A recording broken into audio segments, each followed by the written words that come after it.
Okay, Steve, we go on your first video. On the left is the swing before, and on the right is a swing after.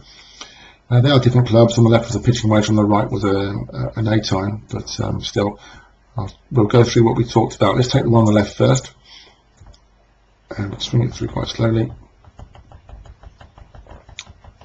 Okay. I know that unfortunately the club shaft is a bit blurry, but we can see that the club path, if you watch the path there of the club, you can see it's above the green line. As it comes down towards the green line, it's still above the line there, which means the club is coming slightly, what we call, from the outside. So ideally we want to try and keep the club within that coned area I've made there. You can see without the blur, the club head at this point would be about here, like that. Okay, we want to try and get it within that coned area. So we can see coming across the ball there, just highlighting some of the stuff we've talked about.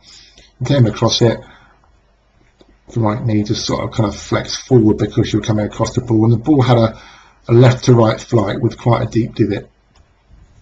So what we decided to talk about was, without talking about technique, was to talk about you producing a right to left draw shot, understanding that the ball starts to the right and spins back to the left, just like you're kicking a ball into the top right hand corner of the net, okay, from a free kick.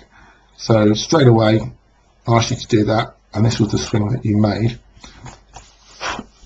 And I'm going to put another line on there to help.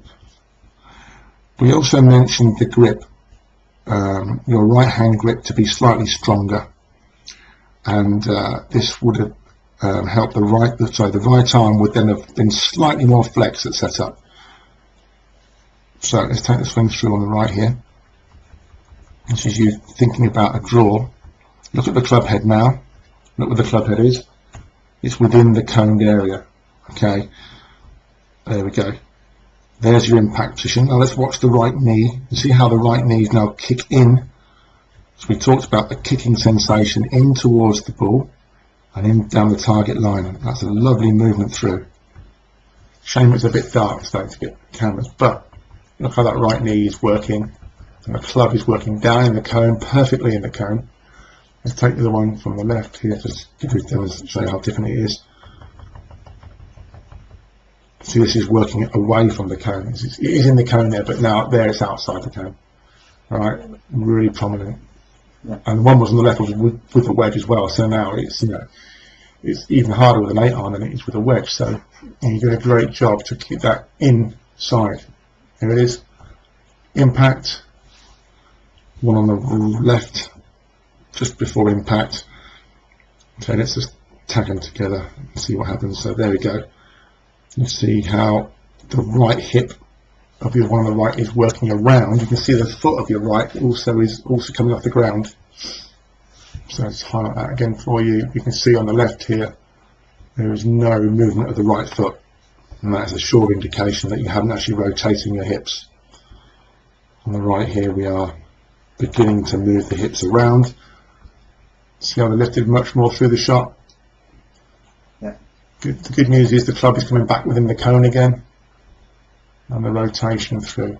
In fact, you hit a nice draw with that shot. Okay, let's see how that looks face on. So,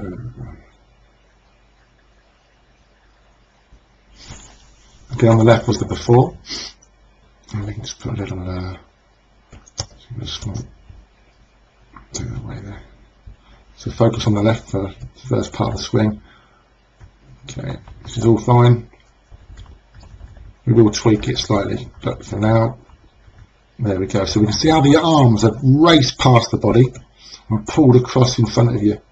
The right foot and right leg very stationary, hence creating the cut spin, pulling the club across the ball.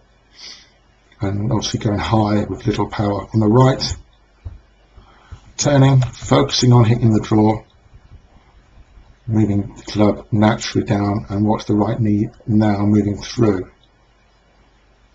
Yeah, much more dynamic. Even at that point there, similar areas, but you can see where the feet are different. So it's really driven. This is your engine, if you like, when your hips. This is your engine area that you need to work on. And for you, it's only talking about the grip change, slightly stronger, and then focusing on the draw shape, kicking the ball in the top corner. So the only other thing we talked about was the grip with your right hand being slightly stronger on the grip. That one was a bit weak on there. You can see the thumb. So we want to get the thumb on top of the shaft. See on that one there, the thumb is just over to the left side, your right hand's to the left side. We want to get it onto the top of the grip about there. Alright, and that's going to help strengthen your position. Lovely. So playing at full speed. Boom. Nice rhythm, really pleased with the rhythm. You're the one that, you know, it looks out of sync when you play it at full speed, and that's because it is. The arms are working, you know, before the hips. As you mentioned earlier about throwing a ball, you would generally throw the ball with your hips first, and the arms follow, which you did really well on that shot there. And also, you know, balance is better. Everything is much better.